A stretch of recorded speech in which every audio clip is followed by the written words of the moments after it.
the unopenable box?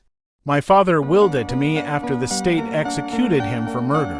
He left no explanation or instructions, only the small, mysterious wooden box. Screwdrivers were snapped, hammers were shattered, and drill motors were burnt out, yet the contents of the box remained out of reach. Encased in a wooden tomb determined not to yield its secrets, eventually I gave up, doing what I've always done when I can't get what I want. I told myself that whatever was inside was not worth the effort, and did my best to forget about it. But the box would not allow me to forget so easily.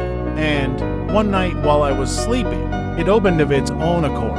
I awoke to an eerie silver luminescence that filled my bedroom, and a deep sense of pervasive cold that chilled the surroundings to absolute stillness. As I sat up in my bed, I was overwhelmed by a sense of unfamiliarity, as if I had been transported somewhere that looked very much like my bedroom, but was home to someone or something else. The silver light was emanating from beneath my closet door, lending a sense of unreality to everything that bathed in its pallid sheen, casting odd shadows that seemed to creep and move in the corner of my eye. I could feel myself standing up, though I had not willed myself to do so, and slowly, quietly, I crept towards the closet.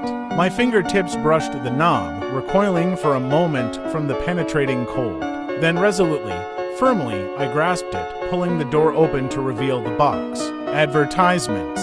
The hinges had sprung open wide. The light spilling forth was piercing and intense. My eyes filled up with the light, and felt as if they would soon burst, yet I could not tear them away. I could feel myself falling, slowly forward into an abyss of silver, light that enveloped my horizon and became my entire being. Just before it swallowed me, the box snapped shut, and I found myself on the floor, my sweat-drenched cheek pressed tight against the cold, rough wood of the box. I pushed myself back to my feet. The eerie silver light was gone, and my room seemed once again my own, yet something was still not right.